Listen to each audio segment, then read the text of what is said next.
আয়োজনটা সুন্দরভাবে করতে পারে নাই এ আমরা বুঝেছি। তারপরও আমাদের অতিথিবৃন্দ বিশেষ করে জেলা এই অনুষ্ঠানের প্রধান অতিথি হিসেবে উপস্থিত আছেন মান্যবর জেলা প্রশাসক, সাধারণ সম্পাদক ও জেলা বিএনপি সম্মানিত সদস্য। জন্য তাদের কৃতিত্ব তারা সংবাদের মাধ্যমে প্রচার করে। এর মাধ্যমে একটি জাতি যেমন আলোচনা সভা ও পুরস্কার বিতরণ অনুষ্ঠানের আজকের অনুষ্ঠানের সম্মানিত আমাদের এক সময়কার সহকর্মী আজকের শালিকা উপজেলা ইউনো বনি আমিন, তিনিও ভালো কাজ করছেন, তাকেও আমরা এই অনুষ্ঠানে সাংবাদিকতা প্রকৃত সমাজে যে দর্পণ, এই জিনিসগুলো মানুষের মাঝে ফুটিয়ে তুলবেন। অনেক সময় আছে অনেক মানি লোকেরও সম্মান নিয়ে হানি করা হয় বিভিন্নভাবে, কারণ এই সাংবাদিকের রিপোর্টটাই কিন্তু মানুষজন ওইটাই কিন্তু সত্যি মনে করে। এই জন্যই এটা কিন্তু একটা ইমানি দায়িত্ব হিসেবে আমাদের কর্তব্য, আমরা যেখানে যে পত্রিকায় বা যে টিভি চ্যানেলে থাকি প্রকৃত যে সংবাদটা সেইগুলো আমরা পেশ করব। আর আমাদের যে প্রধান অতিথি উনি আসার পর থেকেই মোটামুটি সুযোগ হয়েছে বিভিন্ন প্রোগ্রামে যাওয়ার। উনি খুব একটা ভালো মনের মানুষ। অধ্যাপক সাইদুর রহমান স্যার উপস্থিত আছেন জেলা প্রেস ক্লাব। আপনাদেরকে ধন্যবাদ জানাই। বিশেষ করে আমাদের যেহেতু আগামী দিনে একটা বাজেটে আজকে এই সাংবাদিকদের মাধ্যমে যদি একটা বাজেট দিয়ে টিন শেডের একটা ব্যবস্থা করা যায়, আপনারা তো হয়তো জানেন বিভিন্ন সময় বিভিন্ন জনাব আফসারউদ্দিন উপজেলা জামাতের সম্মানিত জনাব, আমাদের করতে হয়, কাজ করতে হয়, বা আমরা তাদের স্বার্থ যদি পূরণ না হয় সেই ক্ষেত্রে দেখা যায় যে তারা আমাদের বিরুদ্ধে অনেক সময়, এবং এটা পুনর্মিলনী। আমি এই ধরনের প্রোগ্রামগুলো আমার এই 8-9 বছরের প্রশাসনের চাকরির অভিজ্ঞতায় আমি কম দেখেছি, খুব কম। তো এইটা এই শালিকা প্রেস ক্লাবকে কৃতিত্ব দিতেই হয়। তো আমি তো শুনলাম শ্রীপুর, মোহাম্মদপুরের সাংবাদিকবৃন্দ এসেছেন, তো এইটা অবশ্যই কৃতিত্ব দিতে হয়। যে না, তার মানে বোঝা যাচ্ছে যে এখানে মাগুরার যারা সাংবাদিক আছে ভিন্ন থাকতে পারে, তো মোটামুটি মনে হচ্ছে যে ইউনাইটেড। আমাদের চকলেট সাহেব একটা গুরুত্বপূর্ণ কথা বলেছেন যে আসলে বিভিন্ন গ্রুপে বিভক্ত। শালিকাতেও আমি জানি যে মোটামুটি 3-4টা প্রেস ক্লাব দাবি করে আর কি। তো তারপরে মেজরিটি হয়তো আপনাদের সাথে আছে, বা আমি দেখি যে মোটামুটি সাংবাদিক হিসেবে যারা পরিচয় দেয় এবং যারা কাজ করে তারাই থাকে আর কি। তো আমরা জানি যে সাংবাদিকতাকে বা সংবাদপত্রকে বলা হয় যে রাষ্ট্রের চতুর্থ বা 5ম স্তম্ভ বলা হয়। যে ভালো সাংবাদিক থাকা মানেই যে আমাদের জন্য, আমরা যারা সরকারি চাকরি করি, এই বৈরী আবহাওয়ার ভিতর আপনাদের এখানে কষ্ট করে আসছেন, আমাদের যারা আমাদের এই অনুষ্ঠানকে সহযোগিতা করেছেন সবাইকে ধন্যবাদ জানাচ্ছি। এবং করতালি দিয়ে আমরা উৎসাহিত করব। দৈনিক নিরপেক্ষ কৃষিতে জনপ্রিয় হয়ে উঠেছে পার্সিং পদ্ধতি, এবং আমাদের নাজমুল হক, তাকে করতালি দিয়ে আমরা উৎসাহিত করব। ঠিক আছে, সে একটি দুর্নীতি রিপোর্ট করেছে যে 13 বছর একজন শিক্ষক বেতন নিচ্ছেন স্কুল না করে। জোরে করতালি দিয়ে আমি এ পর্যায়ে জনাব বনি আমিন, এ পর্যায়ে প্রেস ক্লাবের নেতৃবৃন্দ সবাইকে আমি কৃতজ্ঞতা প্রকাশ করছি আজকের অনুষ্ঠানে উপস্থিত হওয়ার জন্য। প্রাকৃতিক দুর্যোগ থাকবেই, অনেকেই বলেছেন এর পরিধি ছোট হয়েছে। আমি ব্যক্তিগতভাবে মনে করি এর পরিধি কোনোভাবেই ছোট নয়। এটি একটি সাংবাদিকদের প্রোগ্রাম, এখানে জনমানুষের কোনো উপস্থিতি আমাদের খুব বেশি প্রয়োজন নেই।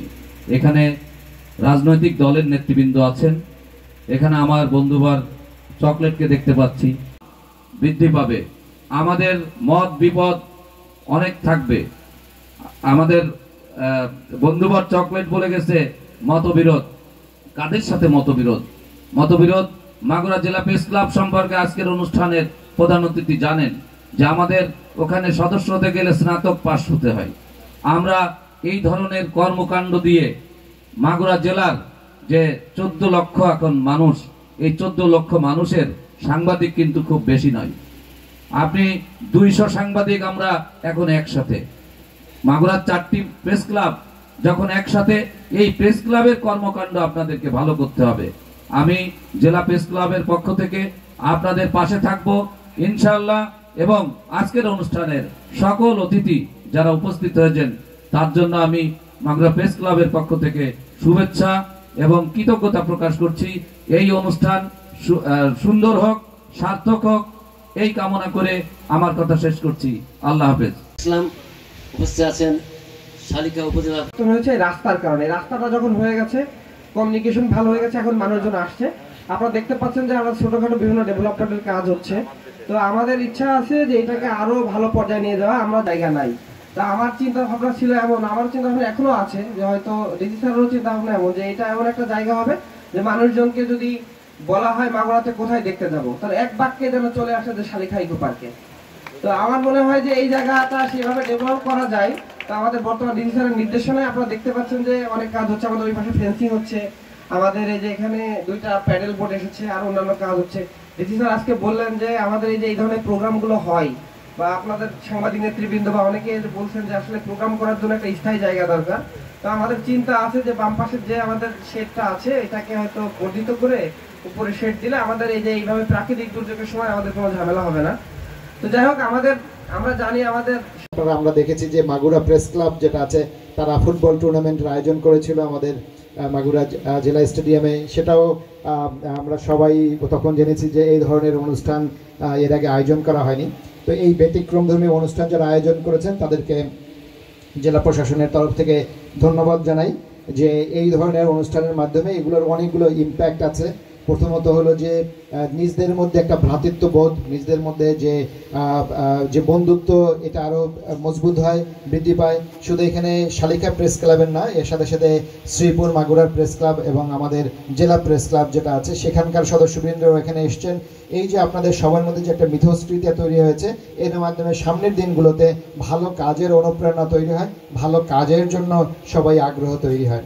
তো এখানে যেটা হয়েছে যে আমরা জানি যে এই সাংবাদিকতার সাথে যারা আছেন, সাংবাদিক পেশার সাথে যারা থাকেন, তারা সবসময় আসলে কোনো একটা জাতিকে ভালো দিকেও পরিচালিত করতে পারেন, আবার সেই জাতিটাকে বা জাতি বলতে এখানে আসলে সরকার বা সরকারি ব্যবস্থা সব কিছু মিলিয়ে বলেছি যে তাদেরকে ভিন্ন পথেও পরিচালিত করতে পারে। যেটা আমরা আমাদের এই জীবদ্দশায় আমরা দেখেছি যে অনেক সময় সাংবাদিকতার কারণে বিভিন্ন সময় বিভিন্ন যে নীতি পলিসি বা সরকারের যে উন্নয়ন কার্যক্রম সেগুলো কখনো কখনো ভালো দিকে গিয়েছে, আবার কখনো কখনো বিপথেও গিয়েছে। তো আমরা সেই দিকটা খেয়াল রাখবো যে সাংবাদিকতার সাথে যারা জড়িত আছেন তারা যদি সঠিকভাবে পরিচালিত করেন তাহলে প্রশাসন থেকে শুরু করে পুরো সরকার ব্যবস্থা কিন্তু আসলে সঠিকভাবে চলতে বাধ্য। তো এখানে সাংবাদিকতার বিষয়ে নানা ধরনের কথা আছে যে আসলে আমরা অনেকেই সাংবাদিকতাটাকে একটা সাইনবোর্ড ব্যবহার করে তাদের যে নৈতিকতা আছে সেই নৈতিকতাকে বিসর্জন দিয়ে তারা বিভিন্ন রকমের লাভবান হওয়ার চেষ্টা করে। আমরা আশা করি যে শালিকা প্রেস ক্লাব তথা মাগুরার যারা সাংবাদিক সমাজ আছেন তারা এই যে কালিমা আছে সেই কালিমা থেকে তারা দূরে থাকবে। তারা এমন একটি সমাজ ব্যবস্থা গড়ার জন্য তারা কাজ করবে যে সমাজ ব্যবস্থাটা সবার জন্য কাঙ্ক্ষিত। আমরা ধারণা করি যে এইখানে যারা সাংবাদিকবৃন্দ আছেন তারা সবসময় প্রশাসনকে সঠিকভাবে পরিচালনা করার জন্য আপনারা সবসময় প্রশাসনের সাথে থাকবেন। আমি সবসময় একটা কথা বলি যে আসলে সময় আমাদের যেমন বিভিন্ন যে উন্নয়ন কার্যক্রম আছে বা বিভিন্ন দপ্তরের সমস্যা আছে, আমাদের আসলে নানা সমস্যায় আমরা জর্জরিত থাকি। আমাদের বিভিন্ন ধরনের চাহিদা আছে যে চাহিদাগুলো আমরা পূরণ করতে পারি না, বা মানুষের যে চাহিদাগুলো আছে, সাধারণ জনগণ যে চাহিদাগুলো থাকে সেই চাহিদাগুলো পূরণ করতে পারি না। সেগুলো যদি আপনাদের লেখনীর মাধ্যমে, আপনাদের কভারেজের মাধ্যমে আপনারা ফুটিয়ে তুলতে পারেন তাহলে কিন্তু এটা দেখা যায় যে কেন্দ্রীয় সরকারের যারা আছেন বা আমাদের উপদেষ্টা পরিষদ আছে বা যখন মন্ত্রী থাকে মন্ত্রী পরিষদ বলেন, বা সরকারের একদম টপ লেভেলের প্রধানমন্ত্রী বা প্রধান উপদেষ্টা থাকেন, তাদের নলেজে কিন্তু খুব দ্রুত চলে আসে। আমি আপনাদের এই যে